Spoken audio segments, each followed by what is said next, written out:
സത്യം പറഞ്ഞ പണ്ട് കാലത്ത് എന്തുമാത്രം സിനിമ ഞാൻ എടുത്താ അതെല്ലാം മൺമറഞ്ഞു പോയി.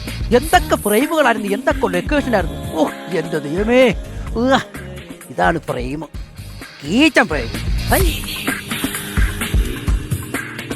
കൊള്ളാം കൊള്ളാം. ചുമ്മാ ആ വീട്ടിലോട്ട് നോക്കിക്കൊണ്ടിരുന്നിട്ട് ഒരു കാര്യമില്ല. ആ വീട്ടിലെ പെണ്ണ് താമസം മാറിപ്പോയി. ഇപ്പൊ അതിന്റെ മുത്തശ്ശി മാത്രമേ ഉള്ളൂ അവിടെ. എടി ആര് പറഞ്ഞു ഞാൻ ആ കൊച്ചിനെ നോക്കുവാന്ന്? എടി ആര് പറഞ്ഞു ഞാൻ ആ കൊച്ചിനെ നോക്കുവാന്ന്? അയ്യോ, ഇതൊക്കെ ആര് പറഞ്ഞു തരണം? എനിക്ക് അറിഞ്ഞോളൂ നിങ്ങൾ തനി സ്വഭാവം. എടി നിനക്കിപ്പോ എന്റെ ഒരു വിലയില്ല.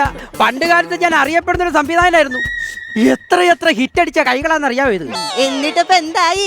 ഈ കയ്യും വെച്ചോണ്ടല്ലേ നിങ്ങൾക്ക് ഇപ്പൊ പാറ്റയ്ക്ക് ഹിറ്റ് അടിച്ചോണ്ട് നടക്കുന്നത്? എടി അത് ടച്ച് പോയിരിക്കാൻ വേണ്ടിയല്ലേ. എടി പണ്ടും ഇന്നും എന്നും ഫ്രെയിമുകൾ എനിക്കൊരു വീക്ക്നെസ് ആണ്. പല ഫ്രെയിമുകളെ പഴയ കഥകളൊക്കെ കുത്തിപ്പൊക്കി വരുന്നുണ്ട്, സൂക്ഷിച്ചാ കൊള്ള. നീ നിന്റെ വായും വെച്ചോണ്ടൊന്നും ഉണ്ടായിരിക്കാവോ? എടി അതല്ലൊന്നും എത്ര വർഷമായിട്ട് ഞാൻ ഫീൽഡ് ഔട്ട് ആയിട്ട് വീട്ടിൽ ഇരിക്കാൻ തുടങ്ങിയിട്ട് ആക്ഷനും കട്ടും പറയാൻ കൊതിയാവോ? അയ്യോ, നിങ്ങൾക്ക് ഇപ്പൊ ഈ പ്രാന്ത് മാത്രമേ ഉള്ളോ? അടുക്കളയിൽ സാധനങ്ങൾ മൊത്തം തീർന്നിരിക്കുക. ഞാനൊരു കാര്യം പറഞ്ഞില്ലാന്ന് വേണ്ട, ചോറും കറി ഞാൻ ഇനി വീട്ടിൽ വെക്കൂല, മൊത്തം ആക്ഷൻ കാണിക്കത്തുള്ളൂ. എന്ന് വെച്ചാലേ 3 നേരം ഇങ്ങനെ വെട്ടി വിഴുങ്ങുന്നുണ്ടല്ലോ, അത് കട്ട്. അങ്ങനെയാണെന്ന് നീ നിന്റെ കൂടും കുടുക്ക എടുത്തോണ്ട് ഇപ്പൊ ഇറങ്ങിക്കോണം നിന്റെ വീട്ടിലേക്ക്. അതാ നല്ലത്. പോകോ വീട്ടിലേക്ക്. നമസ്കാരം. നമസ്കാരം. ആരെ മനസ്സിലായില്ല? സാറേ, ഞാൻ സ്വർണ്ണപ്പാട രംഗൻ.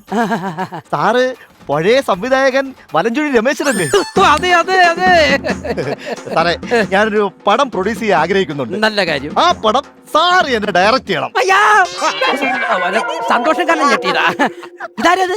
ഇത് പുതിയ സ്റ്റണ്ട് മാസ്റ്റർ ആരാച്ചർ നെൻസൻ. കൈ തന്നെയാണോ? ഇതെന്റെ രീതിയാണ്. അപ്പൊ ഞാൻ തന്നെ ഡയറക്റ്റ് ചെയ്യണമല്ലോ. അതെ അതെ. സാറേ, എന്റെ കയ്യിൽ പൂത്ത പണവും ആവശ്യത്തിന് സ്വർണവും ഉണ്ട്. പറ്റിയ സ്ഥലത്താ വന്നേക്കുന്നത്. അരിഞ്ഞാണം പോലും ഇല്ലാതെ ഞാൻ പറഞ്ഞു വിട്ടേക്കാം. സാറേ, സാറ് ഈ ഷേവിംഗ് സെറ്റും ബ്ലൈഡ് എന്ന് പറഞ്ഞിട്ട് ഒരു വയലൻസ് സിനിമ പണ്ടെടുത്തിട്ടില്ലായിരുന്നു? പിന്നെ ആ പടം ഞാൻ 10-15 പ്രാവശ്യം കണ്ടിട്ടുണ്ട്. ഞാൻ കണ്ടിട്ടുണ്ട്.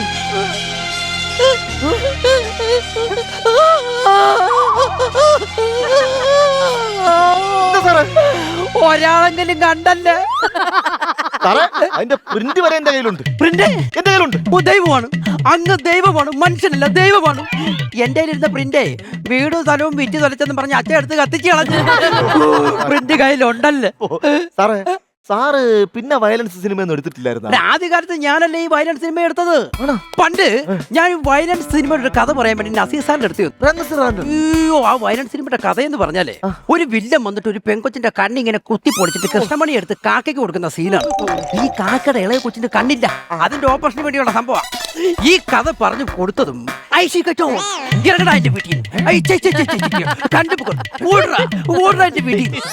അങ്ങനെ എന്നെ അടിച്ചിറക്കി. അങ്ങനെ ഓടി മടുത്ത് കഴിഞ്ഞപ്പോ ഞാൻ പിന്നെ ഈ വയലൻസ് സിനിമയുടെ പരിപാടി അങ്ങ് നിർത്തി. പിന്നെ കുടുംബചിത്രം എടുത്തു, അതും സന്തുഷ്ട കുടുംബചിത്രം. ഓ സാറേ, ഇപ്പോഴുള്ള ആൾക്കാർക്ക് സന്തുഷ്ട കുടുംബചിത്രം അല്ല വേണ്ടത്, ദുഷ്ട കുടുംബചിത്രമാണ് വേണ്ടത്. അല്ലെങ്കിലൊക്കെ കഥയിൽ എന്തിരിക്കുന്നു, നമുക്കിങ്ങനെ കിരി എന്ന് അരിഞ്ഞ് തള്ളണം. എന്താണ് സാർ ഇപ്പോഴത്തെ വയലൻസ് സിനിമ ഒന്നും കണ്ടിട്ടില്ലേ? സിനിമ തീരുമ്പോ നായക മാത്രമേ കാണാൻ പാടൂ, ബാക്കിയുള്ളവരെല്ലാം നമ്മളിങ്ങനെ കിരി അരിഞ്ഞ് തള്ളും. അത് ശരി. അപ്പൊ ഞാൻ തന്നെ ഇത് ചെയ്യണമല്ലേ? അപ്പൊ സാറ് സംവിധായകനായിട്ട് ഇങ്ങനെ ഇരുന്ന് തന്നാ മതി. ബാക്കിയുള്ള വയലൻസ് സീനെല്ലാം ഈ നിൽക്കുന്ന പുതിയ സ്റ്റണ്ട് മാസ്റ്റർ ക്രിയേറ്റ് ചെയ്തോളും. പുള്ളി ഒരു ഇറച്ചി വെട്ടുകാരൻ കൂടെയാണ്. എന്റെ പടത്തിന്റെ കാര്യം എന്ന് പറയുമ്പോഴത്തേക്ക് ഏകദേശം ഒരു 3 കോടി ബഡ്ജറ്റ് ആവും. 3 കോടിയാ? ആക്രാന്തം വേണ്ടായിരുന്നു, പൊളിഞ്ഞ. 30 കോടിയുടെ ചെക്കുമായിട്ടാണ് നമ്മൾ വന്നിരിക്കുന്നത്. സാറേ, ഈ സിനിമയിലെ സാറ് ചെയ്തതാണോ? പിന്നെ ഞാൻ എടുത്ത പടം വരും പഞ്ചാരൂപണ്ട. ആ സിനിമ നിങ്ങൾ കണ്ടിട്ടുണ്ടോ? ആ സിനിമ ഞാൻ കണ്ടിട്ടില്ല സാറേ. സൂര്യപ്രകാശം കണ്ടിട്ടില്ല, പിന്നെ എന്നെ നിങ്ങൾ കാണുന്നു. ഒരു കാര്യം, നമുക്ക് ഇതിലൊരു കഥ എടുത്തങ്ങ് മറിച്ചടിച്ചാലും. അല്ലെങ്കിലും സാറേ, ഈ ഇപ്പോഴത്തെ കഥയൊന്നും ആൾക്കാർക്ക് വേണ്ട. പഴയ പിഞ്ഞ് പുതിയ കുപ്പിയിൽ വെടിമരുന്ന് ചേർത്ത് നമ്മൾ കൊടുക്കുന്നു. ഈ വെടിമരുന്ന് എന്തിനാ കുപ്പിക്കകത്ത് കുത്തിക്കയറ്റി വെക്കുന്നത്? സിനിമ ഇറങ്ങുമ്പോ പൊട്ടണ്ടേ? കോടികൾ മുടക്കിട്ട് സിനിമ പൊട്ടണ്ടേന്നു. സാർ, അതല്ല, ഈ സിനിമയുടെ ഓരോ സീനിലും പൊട്ടിത്തെറികൾ ഉണ്ടാവും. പൊട്ടിത്തെറി മാത്രം പോരാ, 2 പാട്ടുകൾ വേണം. അതിന് സാറേ പാട്ട്? അതെ, ഈ 2 പാട്ട് നടക്കുന്ന സമയത്താണ് പ്രേക്ഷകർ മൂത്രം ഒഴിക്കാൻ പോണത്. അതൊക്കെ പണ്ട് നമ്മുടെ വയലൻസ് സിനിമയുടെ ആദ്യ സീൻ കാണുമ്പോ തന്നെ ആൾക്കാർ ഇരുന്ന് മൂത്രം ഒഴിക്കും. അപ്പൊ ഇന്റർവെൽ ഇല്ല. അപ്പൊ ഇന്റർവെൽ ഇല്ലല്ലേ?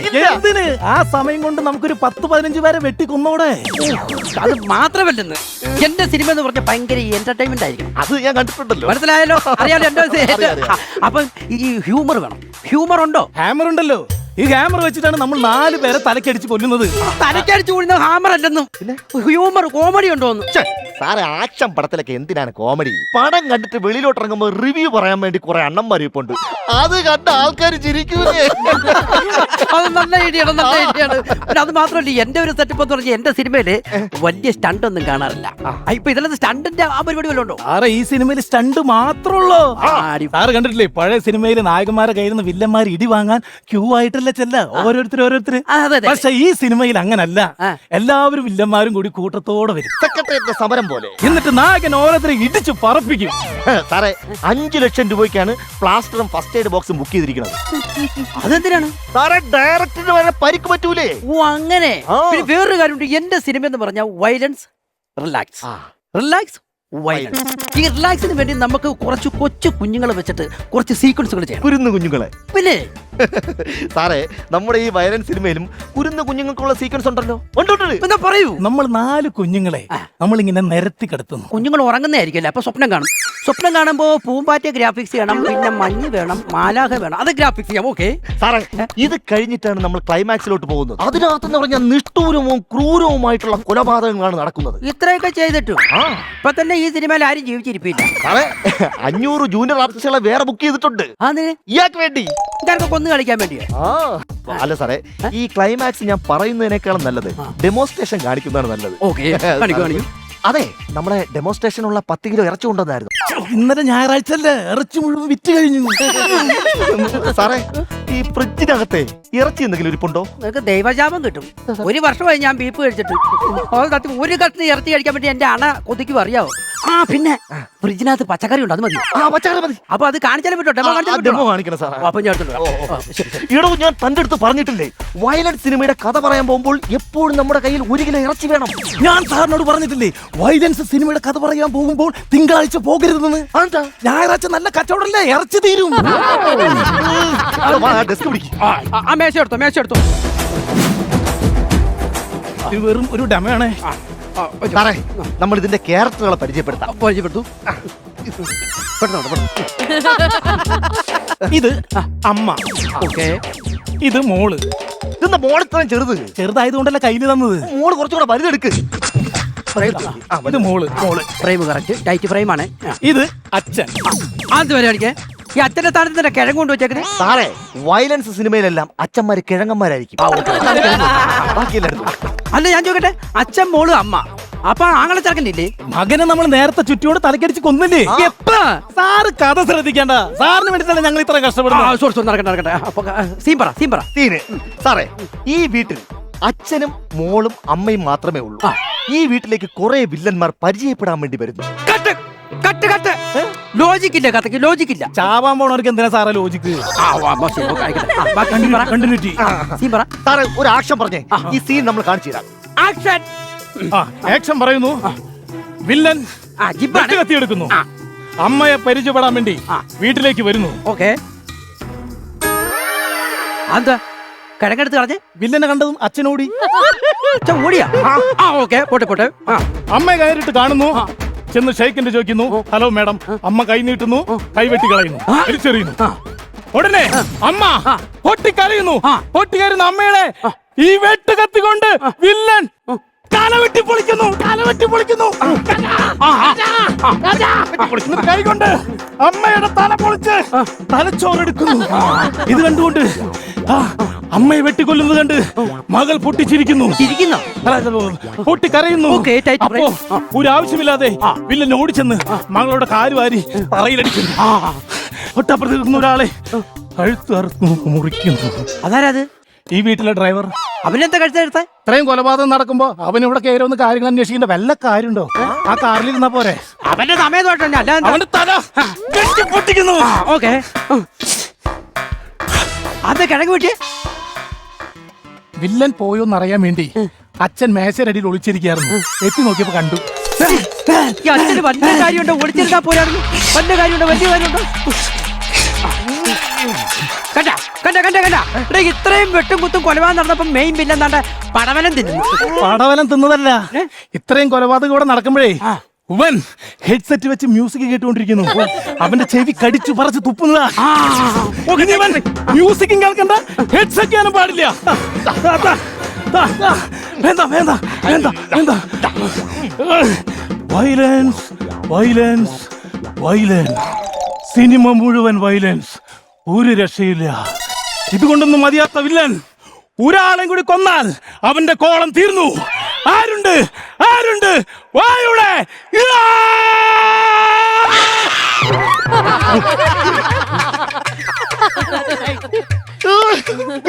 വിജയിച്ചു. സാറിന്റെ ഭാര്യ ബോധം കിട്ടും.